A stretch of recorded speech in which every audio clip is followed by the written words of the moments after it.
छठ पूजा नजदीक है और जैसे जैसे इसकी तारीख नजदीक आ रही है, दिल्ली की जनता के सवाल भी गहराते जा रहे हैं। सवाल कि आखिर छठ पूजा कहां मनाई जाए, सवाल कि आखिर कैसे छठ पूजा का अर्घ यमुना के गंदे पानी में दे, सवाल कि आखिर सालों साल तक केजरीवाल की सरकार ने यमुना के लिए कुछ क्यों नहीं किया। और इन्हीं कुछ सवालों के साथ दिल्ली बीजेपी अध्यक्ष वीरेंद्र सचदेवा यमुना घाट पर पहुंच गए और केजरीवाल के लिए 2 कुर्सियां लगवा दी। बताएंगे आपको पूरी खबर क्या है, पर उससे पहले आयोन भारत को सब्सक्राइब कर लीजिए। नमस्कार, मैं हूं आपके साथ स्नेह श्रेयस, आप देख रहे हैं आयोन भारत। दिल्ली में आसमान से लेकर जमीन तक प्रदूषण की वजह से लोग ठीक से सांस भी नहीं ले पा रहे। इस मसले को लेकर पिछले कुछ दिनों से आम आदमी पार्टी और बीजेपी नेता के बीच आरोप प्रत्यारोप का दौर जारी है। अब दिल्ली भारतीय जनता पार्टी के अध्यक्ष वीरेंद्र सचदेवा सुबह आईटीओ यमुना घाट, जो कि छठ घाट है, वहां पर पहुंचे और उसमें डुबकी लगा दी। इसी के साथ वीरेंद्र सचदेवा ने बीजेपी की ओर से यमुना की सफाई के मसले पर अपना विरोध आप सरकार से जता दिया। उन्होंने यमुना की सफाई के मसले पर बातचीत करने के लिए आम आदमी पार्टी की राष्ट्रीय संयोजक अरविंद केजरीवाल और दिल्ली की मुख्यमंत्री आतिशी को भी आने के लिए न्योता दे दिया। दिल्ली बीजेपी अध्यक्ष वीरेंद्र सचदेवा ने दोनों के लिए 2 कुर्सियां भी लगवाई।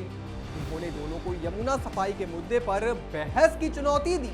साथ ही उन्होंने ये भी कहा है कि मैं गुरुवार की सुबह आईटीओ स्थित छठ घाट पर पहुंचूंगा। वीरेंद्र सचदेवा ने एक्स पोस्ट में लिखा है कि हम वहीं पर मुख्यमंत्री एवं पूर्व मुख्यमंत्री के आने का इंतजार करेंगे। आशा करते हैं अरविंद केजरीवाल वहां आएंगे और गुरुवार को यमुना में डुबकी लगाकर दिखाएंगे।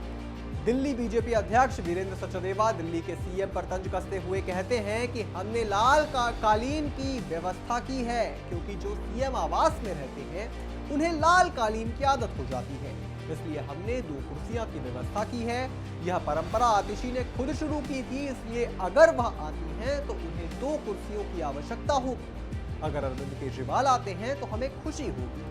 हालांकि वह जमानत पर हैं, लेकिन वह सीएम थे। उन्हें यमुना की सफाई के लिए केंद्र सरकार द्वारा दिए गए 8,500 करोड़ रुपए का हिसाब देना चाहिए। अगर वे आते हैं तो हम कुछ और समय तक इंतजार करेंगे। वीरेंद्र सचदेवा ने 14 अक्टूबर को यमुना में डुबकी लगाई थी, जिसके बाद अब खबर आ रही है कि उनकी तबीयत बिगड़ गई है। उनके पूरे शरीर में खुजली की समस्या हो गई है। अब सवाल ये है कि यमुना का जब ये हाल है तो आखिर किन 1000 घाटों की बात कर रही थी आतिशी, जहां पर छठ मनाने जा रहे हैं दिल्ली वाले। ये कैसे घाट हैं जहां इंसान कदम भी नहीं रख सकते। मतलब अपने त्योहारों का मजाक बना दिया है केजरीवाल ने।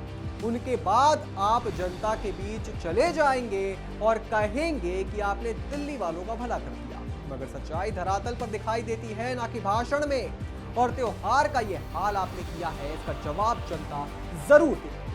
इस पूरी खबर पर आप क्या सोचते हैं दोस्तों, हमें कमेंट करके जरूर बताएं। और भी तमाम बड़ी खबरों से जुड़े रहने के लिए आप देखते रहें आयोन भारत।